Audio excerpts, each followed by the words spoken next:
In the prestigious Carli estate, Stefano, a successful businessman with 70 years of life experience behind him, wandered around his elegant study.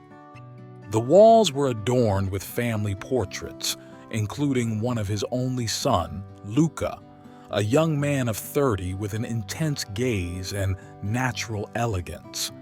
Stefano looked at Luca's image with a mixture of pride and concern, while sipping a glass of his favorite grappa. Before continuing, subscribe to our channel and activate the bell so you don't miss any of our stories. Just a few days earlier, Luca had announced news that had shaken Stefano's quiet world. He was ready to get married. His future wife, Marta, was a young model, famous in the world of social media, who had quickly won Luca's heart. "Dad, you absolutely have to meet her. She's incredible," Luca had said with a radiant smile.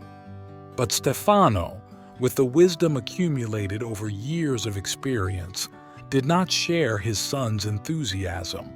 Something in Marta's description left him perplexed, and he feared that the young woman was attracted more by the wealth and fame of the Carlis than by Luca as a person. Determined to clear things up, Stefano devised an unusual plan. He would meet Marta without revealing his true identity. With the help of his trusted butler, he got some worn-out clothes and transformed himself completely. He let a wild beard grow and dyed his hair a dull gray.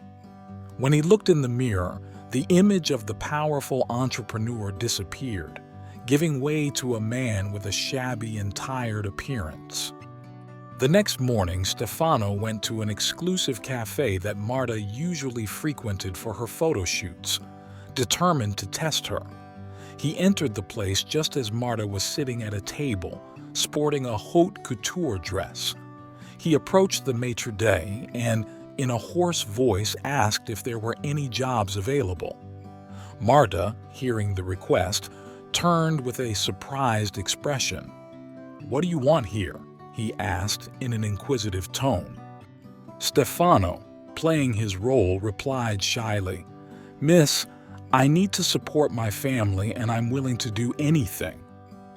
For a moment, a look of empathy appeared on Marta's face, but it quickly changed into a cold smile. "I don't think a place like this hires people like you," Marta said with an air of superiority. "Image is everything and yours is definitely out of place." When he saw her up close, something familiar struck his mind, like a flash of recognition that he couldn't decipher. Marta's sharp words hurt Stefano, even though he knew she was only acting. He left the cafe with a heavy heart, realizing that his worst suspicions about Marta might be well-founded. Next to Luca, he wanted a more humble woman. Back home, Stefano couldn't stop thinking about that girl's face. Her features. There was something that deeply disturbed him, but he couldn't understand what.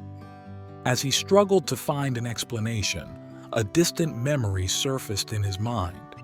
Suddenly, everything became clear. Marta looked incredibly like Lucia, the housekeeper who had worked for him for many years, even before Luca was born. Lucia had not been just an employee. She had been a constant and reassuring presence in his life. A wave of devastating doubts assailed Stefano. It couldn't be true.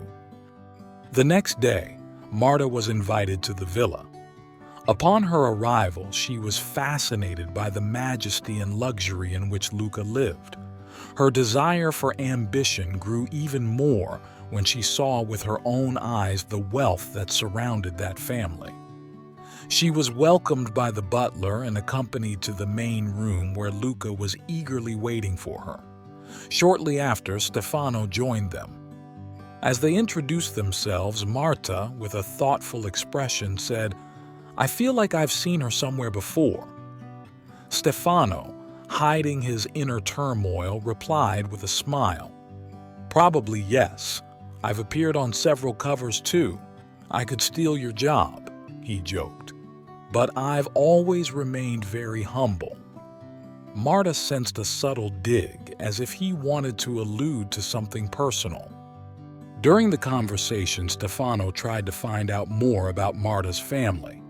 He asked her about her childhood and her family. Marta mentioned her mother, Lucia, and her younger brother, but when she came to talk about her father, her tone of voice changed.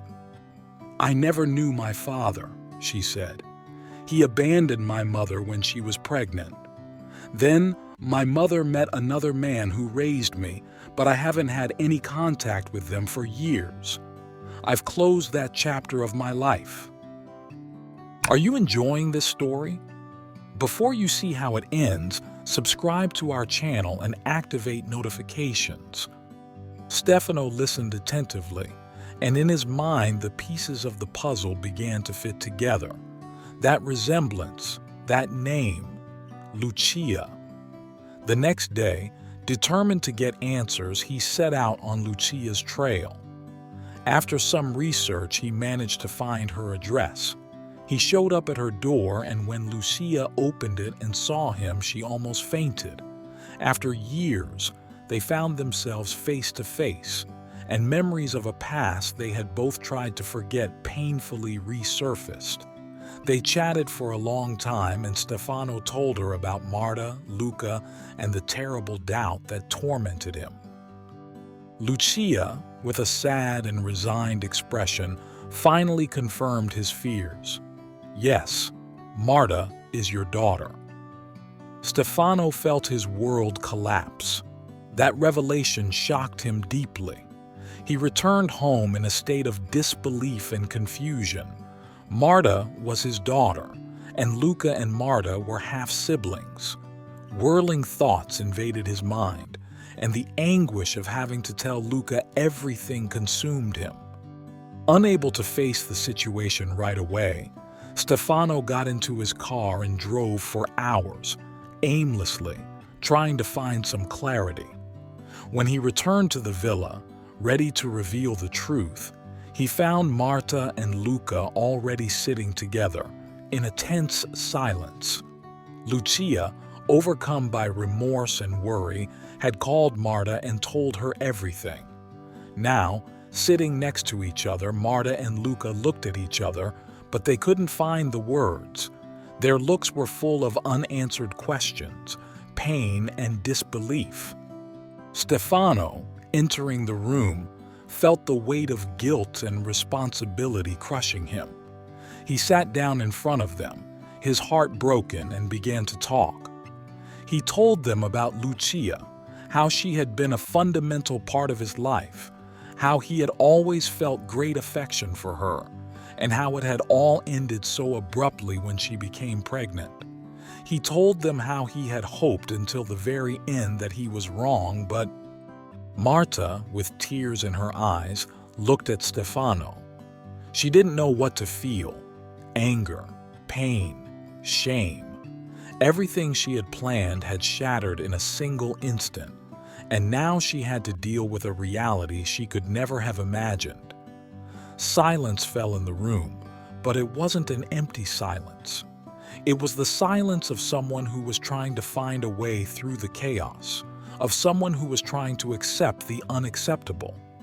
And in that moment, as the past and present intertwined, they understood that, despite everything, they had to find a way to move forward, together. And you, what would you have done after that revelation? Write it in the comments below. Thanks for watching the video till the end. See you next time.